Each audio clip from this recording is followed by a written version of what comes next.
Assalamu alaikum wa rahmatullahi wa barakatuh.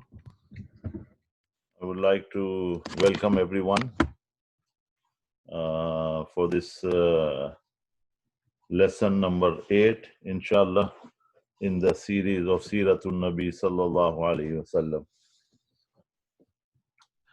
Alhamdulillah, now with the help and great effort from the Al-Emaan Center in Keston, Kent, the brothers have actually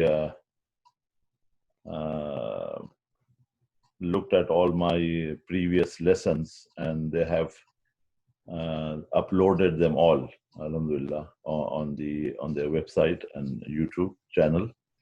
So they are available, and inshallah we will be we will probably have many other community members, inshallah, joining in the program. We welcome them all. Alhamdulillah, Alhamdulillahi Rabbil Alameen, wa salatu wa salamu ala Sayyidil Mursaleen, wa ala alihi wa ashabihi ajma'een. Amma ba'du, fa'udhu billahi minash shaitanir rajim, bismillahir rahmanir rahim. Ya ayyuhan nabiyyu inna arsalnaka shahidan wa mubashiran wa nadhira wa da'iyan ila Allahi bi'idhnihi wa sirajan munira. إن الله وملائكته يصلون على النبي يا أيها الذين آمنوا صلوا عليه وسلموا تسليما اللهم صل وسلم دائما أبدا أبدا على حبيبك خير خلقه محمد وآله وأصحابه وأهل بيته وعترته وبارك وسلم تسليما كثيرا كثيرا. Respected brothers and sisters and my dearest children, and all the community members who are looking at this program in the series of Seeratul Nabi sallallahu alaihi wasallam, I welcome you all, and I hope you have all managed to look at my previous lessons just as a revision. They are all now available on the Al-Emaan Center channel, and I hope you will all benefit from that, inshallah. As I was saying in the last lesson, just to recall for all the kids, mashallah, that we have covered all the historical background now, and we reached up to the level where Rasulullah Sallallahu Alaihi Wasallam was taken by Bibi Halima, the wet nurse, who took Muhammadur Rasulullah Sallallahu Alaihi Wasallam to breastfeed him with her own children, mashallah, and she had 2 daughters and a son, which in fact his name was also Abdullah. So the Razai Bhai, or the relation which developed through the breastfeeding of Bibi Halima, Rasulullah Sallallahu Alaihi Wasallam, although he had no brothers and sisters of his own, but he ended up with 2 sisters and a brother, whose name was also Abdullah, right, as we recall. And this used to be, as I mentioned last time, a tradition of the Makkans, the people who lived in Makkah, that they would, if they had a child, they would send them off for 3-4 years to live in the healthy and great environment of the villages, where they would benefit from number one, fresh air, a very healthy environment, and then all the healthy foods and fruits and so on. Plus, as well as that, learn the proper languages, the language, because usually the so many things creep into the language in the cities, many expressions and so on. So Rasulullah Sallallahu Alaihi Wasallam was living happily, was growing up, and in the riwayat it's also mentioned that he was growing very fast, not like the normal children who were growing by the day. Rasulullah Sallallahu Alaihi Wasallam every day was growing like by the weeks, in fact, growing very fast and becoming mature. And then last week I mentioned this incident which took place. I don't know whether anyone remember that. The name of the incident which I mentioned last week.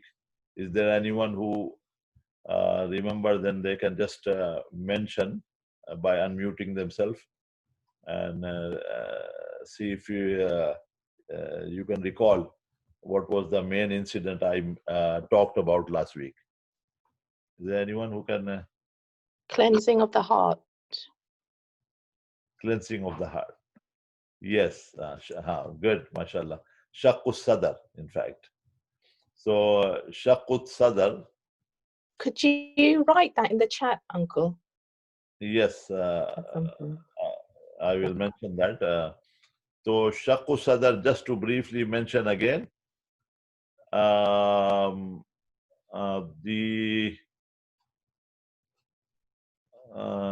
Rasulullah Sallallahu was growing with the children in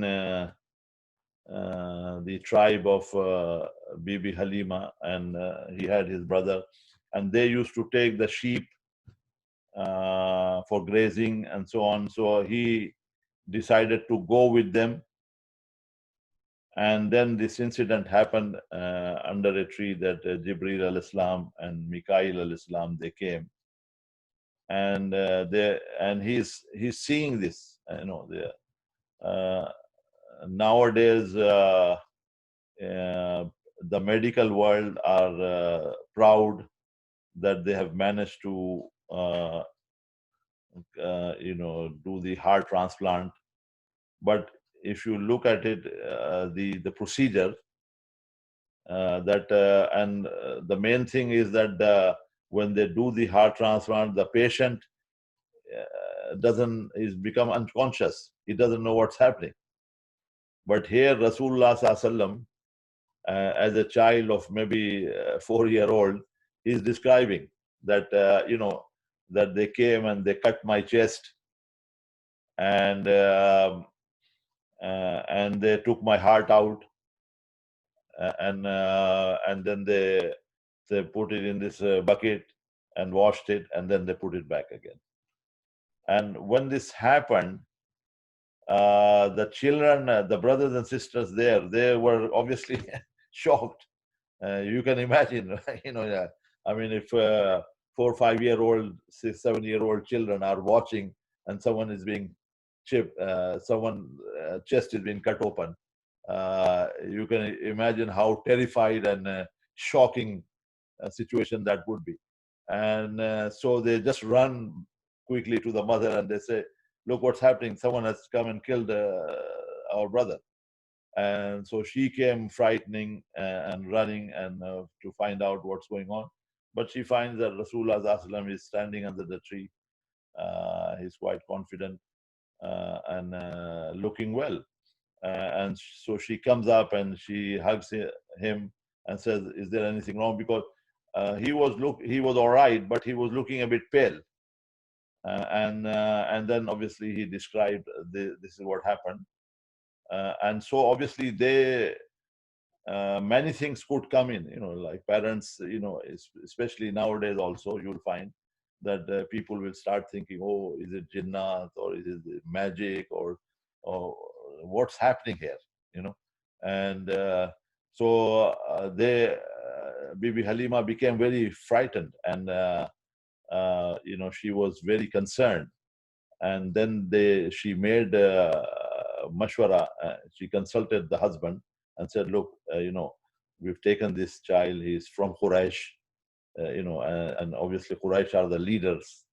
And so if anything happens, then it will be a disaster for us. And so it's probably in our best interest that we just take him back healthy and return him. So now Bibi Halima brings him back to the mother, Bibi Amina, and Bibi Amina is a little bit surprised, taken aback. So because in the last 3-4 years, which had gone past, Bibi Halima was always insisting to take Rasulullah Sallallahu back with her, and was because of the barakat and because of the happiness they had obviously received, and the entire environment, as I mentioned in the last 2-3 lessons before, that when Rasulullah Sallallahu was born, how things started changing all around, right? So she was always trying to take Rasulullah Sallallahu, and now she's returning him back, bringing him back. So it's just always family. Yes, sorry, please mute yourself. So Sister Amina, she's asked, why all of a sudden you've changed your mind? Why have you decided to come here? And so she made some excuses, but main reason was that the Shakku Sadr, which took place. So that's one of the miracles, if you like, or as I mentioned, Rasulullah Sallallahu, he was born an orphan. The father had already passed away 6 months before, approximately, before his birth. And now he was living in the custody of the grandfather, Abdul Muttalib, and the mother.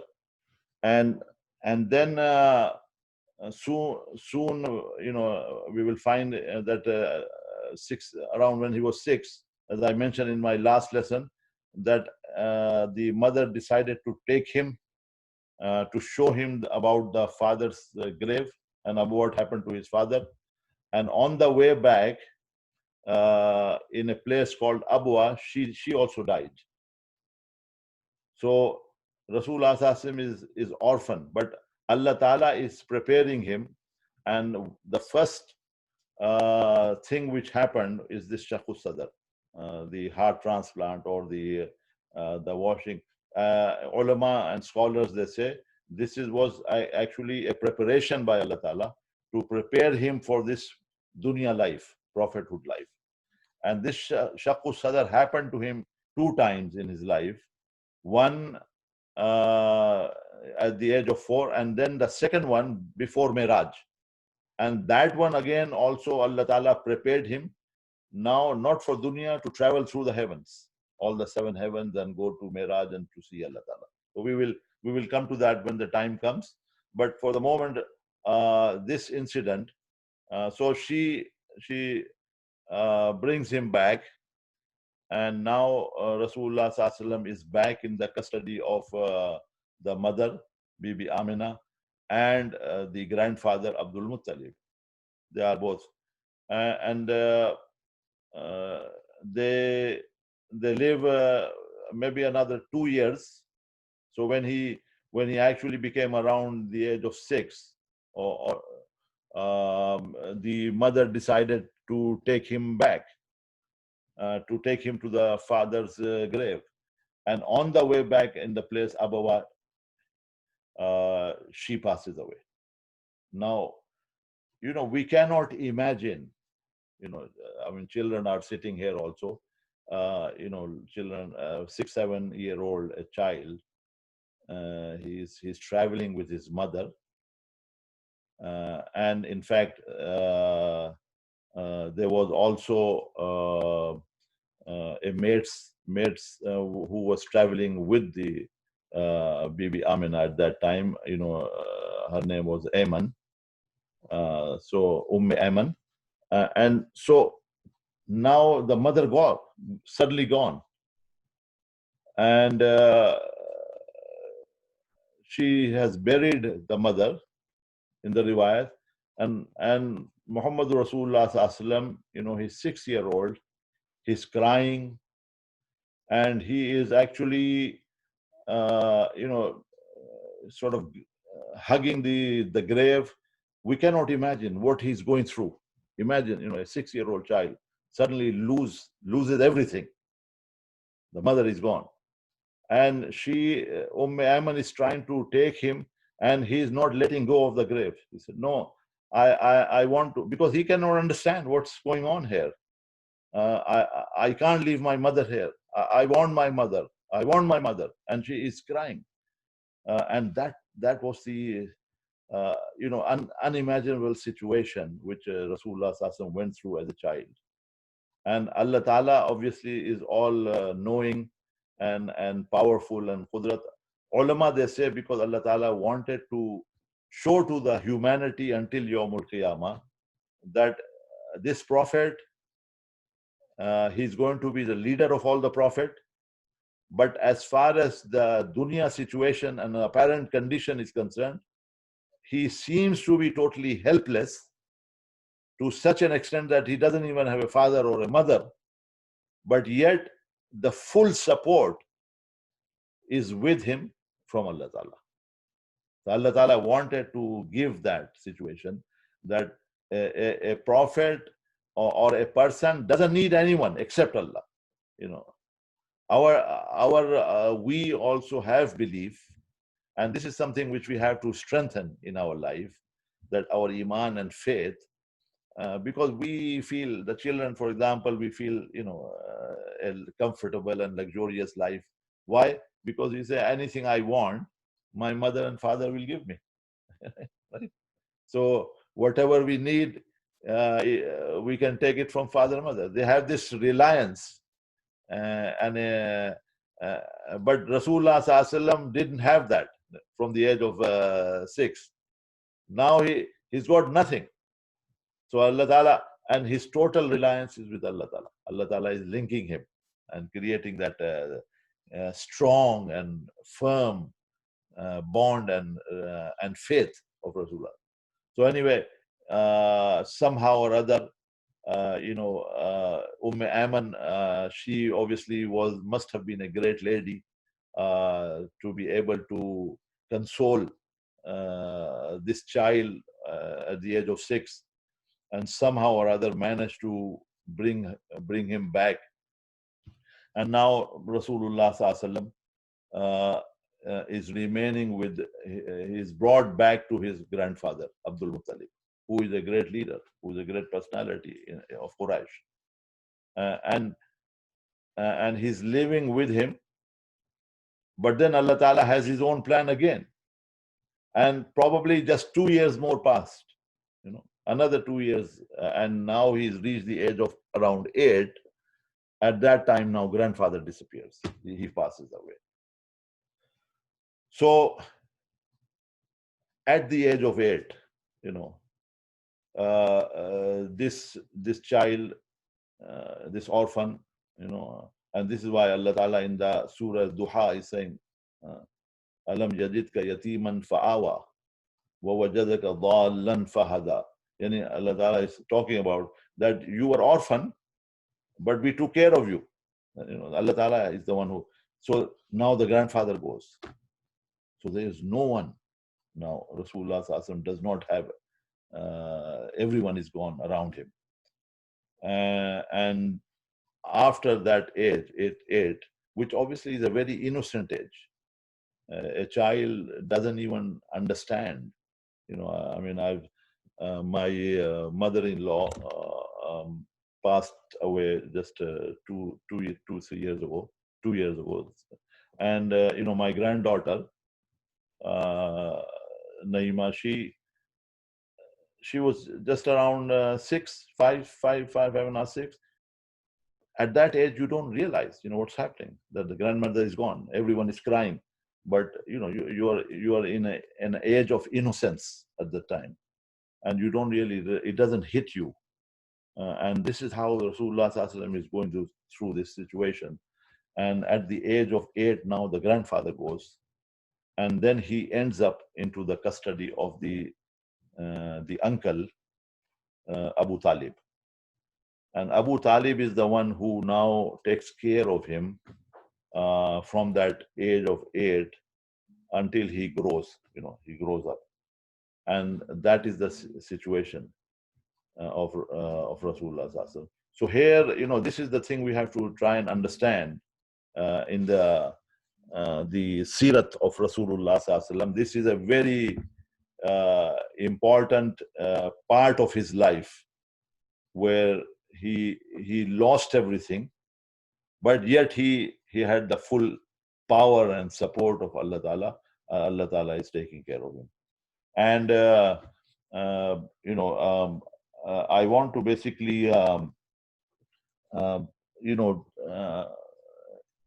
end here this lesson, because we are actually going through the month of Zil-Hijjah.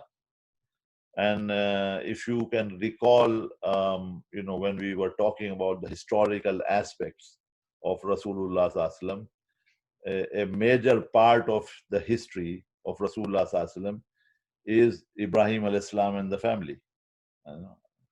And because obviously his forefather was Ismail alayhi salam. So briefly, I just want to come back to this month of Zil-Hijjah, which we obviously have talked about in lesson number 2 or 3. You can go back and look at it, because we are now living this period of Zil-Hijjah, and we are approaching that. So I just briefly, last 5-10 minutes of this lesson, just want to give you some important things connected with this. Obviously, we have already covered that Ibrahim alayhi salam had to slaughter with the order of Allah Ta'ala Ismail alayhi salam, and this Ismail alayhi salam is going to become the forefather of Muhammadur Rasulullah Sallallahu Alaihi Wasallam. So this is connected with this month, right? So there is a little bit of importance here, and just to refresh your mind, that this month of Zil-Hijjah, which is the last month in the Islamic calendar, in fact, is one of the months which is regarded as a sacred and holy and honorable month, one of the 4, in fact, months which Allah Ta'ala has declared in the Quran. Right? So Allah Ta'ala has declared in Surah Tawbah, one of the ayat, that there will be 12 months in the year. And out of those 12 months, 4 months are holy and sacred and honorable. And those 4 months, I'm not sure whether I did mention them in, I think, lesson number 2 or 3 sometime. I wonder if any children can recall what were those 4 months of the holy month which Allah Ta'ala has mentioned in the Quran. That they are the holy and sacred, honorable months. And this is from the time of Ibrahim alayhi salam, it's continuing. And Allah Ta'ala in the ayat of the Quran, Inna iddat ash-shuhuri inda Allah hisna ashara shahran fi kitabillah yawma khalaqa as-samawati wal arda minha arba'atun hurum. Allah Ta'ala is saying that there will be 12 months with the order of Allah Ta'ala, declared from Allah Ta'ala. And out of those 12 months, 4 months are honorable. And those 4 months, one of them is Zil-Hijjah, right? The other, okay, I will tell you. The other, so it starts off with the Muharram, the first month, which is also an honorable month. And then Rajab is the second. And then Zul Qada, and then Zul-Hijjah. So these 4 months, Allah has declared, ulama in the tafsir of this ayat have written that so now we are in Zul-Hijjah, and this Zul-Hijjah month, there are many things which are connected with it, which obviously are connected with the Seerah of Rasulullah Sallallahu Alaihi Wasallam, because this is all the family forefathers of Rasulullah Sallallahu Alaihi Wasallam, Ibrahim alayhi salam, his wife, Hajra radiallahu anha, and his son Ismail alayhi salatu wasalam. And there are two things which are specific, especially connected with this month, and in these 10 days we are going through, which we cannot acquire in any other days or any other months in the year. These two things, one is for the Hajis, that Yom Arafah, they have to be present in the field of Arafat, and that is the day of Hajj, which in fact will be tomorrow, right? And the second thing is for those non-Hajis and for everyone who are around, that they will have the Eid al-Adha, the 10th day, where again they will have to do one action which is connected with Ibrahim al-Islam and Ismail al-Islam. And that is the Zabiha Qurbani, or the sacrifice of the animal. And this sacrifice of the animal is in remembrance. Allah Ta'ala accepted the sacrifice of Ibrahim al-Islam and made it a rule for the entire world until the day of judgment now, that everyone will have to do the same action as Ibrahim al-Islam did with his son Ismail, right? And so we have to do the Zabiha, which starts after the Eid Salat on the 10th, which will be Friday morning, until the 12th sunset. We can do this sacrifice, and it is compulsory and wajib upon every Muslim. Remember, there is I get questions from people, and people say, oh, we were under the impression that this qurbani and sacrifice, one person in the family has to do it, and it will suffice for the rest of the family. No, that's not the case. Anyone who is eligible, and it is based on individual, and every individual has to give this sacrifice if they are eligible to give zakat, in fact. Or in some cases, ulama have also written that maybe you may not be eligible for zakat, but you may end up being eligible for sacrifice. That's why we need to know the masail of this. So sacrifice is wajib upon us. So that's one sin connected with these months. The second important thing for us, that's why I want to highlight this in this lesson, is that tomorrow is the day of Arafah. And Yom Arafah is a very special and honorable day. It's the day of the Hajj. And in fact, is the day when Islam was completed. It was on the day of Arafah when Rasulullah sallallahu alaihi wasallam, in the field of Arafat, while he was riding on his camel back near Masjid al-Namara. Those of you who have been, or those of you who haven't, then you will see one day, inshallah, that he was on his camel when he received the ayat of the Quran, where Allah Ta'ala is declaring that Islam is complete now. Al-yawma akmaltu lakum deenakum wa atmamtu alaykum ni'mati wa raditu lakum al-Islam adina. That Islam is complete. So Yawm Arafah is a very special day. It's the day of the Hajj. It's the day when Islam, Allah Ta'ala completed. Rasulullah sallallahu alaihi wasallam gave a great sermon on that day. And that day, ulama, they have written, and there are many ahadith connected with it, that when you will make dua on that day, Allah Ta'ala will definitely accept that dua. And Rasulullah sallallahu alaihi wasallam in a hadith has mentioned, Siyamu Yawmi Arafah أحتسب على الله أن يكفر السنة التي قبله والسنة التي بعده. That a person who will fast on the day of Arafah, which is tomorrow, Thursday morning, then I hope from Allah Ta'ala that it will compensate and expiate all the sins of his past year and all the sins of his future year, all the minor sins. Right? So it is a very special day tomorrow. So we, those of you who have the energy, who can fast, we should try and fast. And during that day, we do the ibadat of Allah Ta'ala, takbirat. And there is one other important thing, which is also wajib on every Muslim, man or woman, which we have to do, and it is connected from tomorrow morning, from the 9th of Zil Hijjah, Fajr, until the 13th, Monday, 13th of Dhul Hijjah Asr, every Muslim has to recite the takbirat, Allahu Akbar, Allahu Akbar, Allahu Akbar, La ilaha illallah, Allahu Akbar, Allahu Akbar, Walillahil hamd. These takbirat, uh, Allahu Akbar, Allahu Akbar, La ilaha illallah, Allahu Akbar, Allahu Akbar, Walillahil hamd. These takbirat we have, it is wajib upon every Muslim to say this. In fact, men should be saying it loudly uh, after every namaz. One time is wajib. From tomorrow morning, Fajr, until the Monday, this year, in fact, Monday, because tomorrow is the 9th of Dhul Hijjah, the day of Arafah starting, and Monday, Asr. We have to continue after every salat, one time after every salat we should. So this is something of a reminder. And then the second important thing is the Zabiha.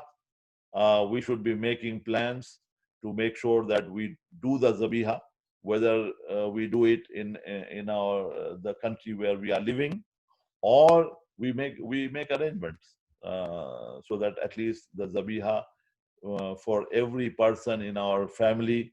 Say if there are 5 people, then each one case will be separately looked at. It's not that the head of the family, father, he does the sacrifice and that's it for the rest of the family. No, that's not the every member. Obviously, children are not eligible, but if we do it for children also, it's rewarding. You know, so this is something, inshallah, I just wanted to include um, uh, today in the lesson. So we find that Rasulullah Sallallahu he was brought back by Bibi Halima back to the mother Bibi Amina. Rasulullah Sallallahu came back in the custody of the grandfather Abdul Muttalib, and then but he only lived for another 2 years, and after 2 years, Rasul Abdul Muttalib, the grandfather, passed away, and now he came into the custody of Abu Talib. Inshallah, this is where we will end the lesson today because we included this other thing. And inshallah, we will continue next week from how now, what happens while Rasulullah Sallallahu is growing up now. He's around 8, 9 year old, and he's now in the custody of his uncle Abu Talib, who's taking care of him. And then what happens? In fact, Abu Talib was, was doing business, and sometime he would have to go to different countries, like he would go to Syria, and he was planning a trip to Syria. And as he was going, Muhammad Rasulullah, who was an 8 year old, he hugged him and he said, "No, I'm not going to let you go unless I go with you," like children are. I remember when I was coming back from London, some of the kids were saying, "No, we want to go back with you." So he said, "No, I'm going to go with you," and he insisted so much that in the end Abu Talib had to give in, and he took him with him. So inshallah, what happens now, that is a very special trip towards Syria he's going, and many situation happens in that trip. Many things happen which are miraculous. Inshallah, we will cover that next week, inshallah. Until then, I will leave you guessing, inshallah. Right? So we can, inshallah, and but don't forget, Dhul Hijjah, my special Eid Mubarak to everyone for the Friday, inshallah, Eid al-Adha. And don't forget the takbirat starting from tomorrow morning, and then the sacrifice. May Allah Ta'ala accept us all, inshallah.